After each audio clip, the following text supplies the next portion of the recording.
स्वार्थ परमेश्वर के वचन के विपरीत है।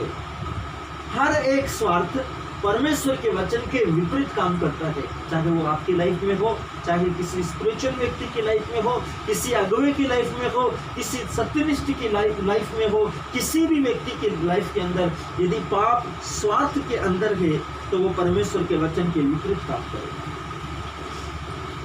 हर एक व्यक्ति के अंदर यदि स्वार्थ है वो परमेश्वर के वचन के विपरीत काम करेगा। जब आपके पास एक सपना है, मान लीजिए उदाहरण, आपका एक उद्देश्य है, आपका एक लक्ष्य है, आप एक मंजिल चाहते हैं और आप उसको पूरा करना चाहते हैं। पवित्र शास्त्र कहता है जब आपके पास एक सपना है कि आप कुछ करना चाहते हैं, यहाँ तक कि यदि आप इसे परमेश्वर के लिए करना चाहते हैं तो जरूरी है कि आप अपने आप से पूछे आपकी सच्ची प्रेरणा क्या है। आप अपने आप से पूछे आपकी सच्ची प्रेरणा क्या हो सकती है। परमेश्वर सर्वशक्तिमान का वचन आपको बताएगा मेरे प्रियो कि आपकी सच्ची प्रेरणा क्या हो सकती है। परमेश्वर के प्रेम और खुद के लिए प्रेम के बीच संघर्ष आपका जिंदगी के अंदर आप अनुभव करेंगे, आपकी जिंदगी के अंदर आप अनुभव करेंगे मेरे प्रियो।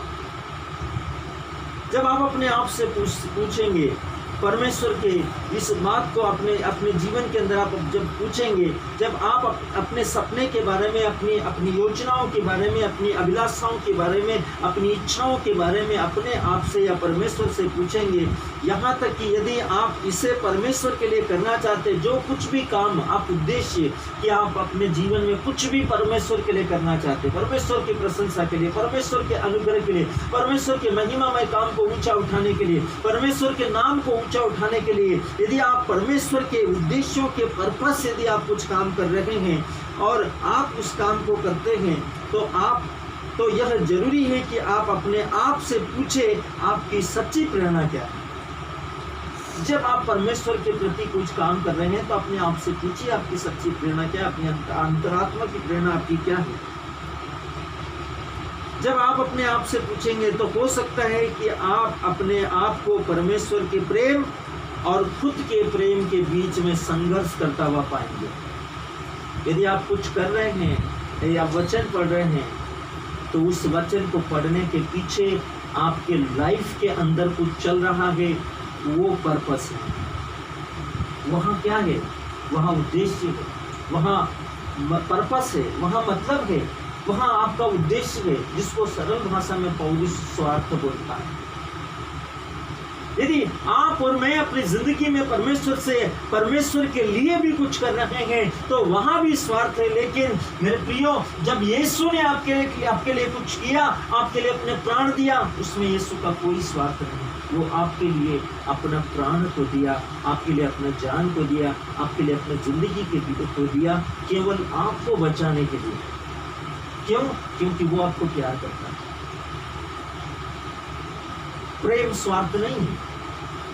इसलिए पौलुस ने कहा प्रेम डिंग नहीं मारता, प्रेम अहंकार नहीं करता, प्रेम विद्वेष नहीं करता, प्रेम दोष नहीं देता, प्रेम पक्षपात नहीं करता, प्रेम अपनी मनवाता नहीं है, प्रेम अपनी हाँकता नहीं है, प्रेम डिंग नहीं मारता, प्रेम अपने सब कुछ को सह लेता है, सब कुछ को स्वीकार करता है, सब कुछ के लिए समर्पण करता है, सब कुछ को ढांप लेता है। चाहे आप कैसे भी हो, लोग आपको कुछ भी क्यों नहीं समझते हो, लेकिन यदि आप प्यार करते हैं उस व्यक्ति से तो आपको उसके अंदर कुछ भी बुराई नहीं दिखाई देगी। क्यों? क्योंकि प्रेम बहुत से पापों को ढांक लेता है, प्रेम निस्वार्थ होता है। और परमेश्वर का वचन आपको यही दिखाता है। आपके कार्य और परमेश्वर के कार्य में, अपनी इच्छा और परमेश्वर की योजना में, आप अपने जीवन में, अपने उद्देश्य में और परमेश्वर के उद्देश्य में एक बड़े अंतर को देख सकते हैं। परमेश्वर का वचन हम सबको दिखाता है। अपनी प्रेरणा में हम जब परमेश्वर के बातों के विषय में सोचते हैं और खुद से सवाल पूछते हैं तो परमेश्वर आपके प्रेम और परमेश्वर के प्रेम के बीच में संघर्ष उस प्रेम को संघर्ष करता हुआ पाते हैं हम। पवित्र शास्त्र हमको दिखाता है यीशु की सेवा करने में और अपने लाभ की सेवा करने में संघर्ष करता हुआ पाओ। परमेश्वर का वचन हमको सिखाता है कि जब हम यीशु की सेवा करते हैं और अपने आप के बारे में सोचते हैं तो उसमें हमको संघर्ष का सामना करना पड़ता है, संघर्ष का अनुभव करना पड़ता है। जब आप यीशु की सेवा करते हैं तब आपको संघर्ष का सामना करना पड़ता है।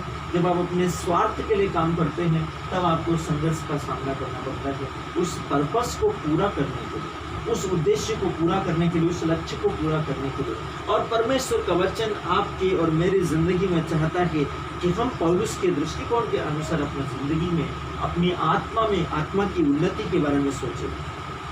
पौलुस की बातों का यही अर्थ था। फिलिपियों की कलीसिया में भेजने के लिए अपने साथ उपस्थित कई लोगों में से वह केवल तीमुथियुस को चुन सका। पौलुस इस बात के प्रति आश्वस्त था कि तीमुथियुस शुद्ध मन से काम करेगा। वह इसे प्रेम में और निस्वार्थ करेगा। पौलुस केवल उसी समय के लिए नहीं बल्कि अभी और हम सब के लोगों के समय के लोगों के लिए भी उस समय की कलीसिया को सिखाने के लिए लिख रहा था और आज की कलीसिया को सिखाने के लिए भी लिख रहा था। वो जानता था, पौलुस इस बात का इस भेद के मर्म को जानता है कि जब हम परमेश्वर का कार्य करते हैं या अपने आप का कार्य करते हैं या किसी विशेष उद्देश्य से काम करते हैं तो इसमें उस काम के प्रति हमारा पर्पस क्या है। यदि आप किसी काम के प्रति निस्वार्थ रीति से काम करते हुए देखेंगे तो उस काम के प्रति उसकी लगन को, उसकी ईमानदारिता को, उसकी शुद्धता के कारण आप उसके कार्यों को समझ सकेंगे, पहचान सकेंगे। लेकिन यदि कोई व्यक्ति उसी काम को किसी व्यक्ति या किसी मतलब या किसी स्वार्थ या किसी पर्पस से कर रहा है तो उसका स्वार्थ, उसका मतलब, उसका पर्पस अलग ही दिखाई देता है। और पौलुस इस बात को हम सबको बताता है। पवित्र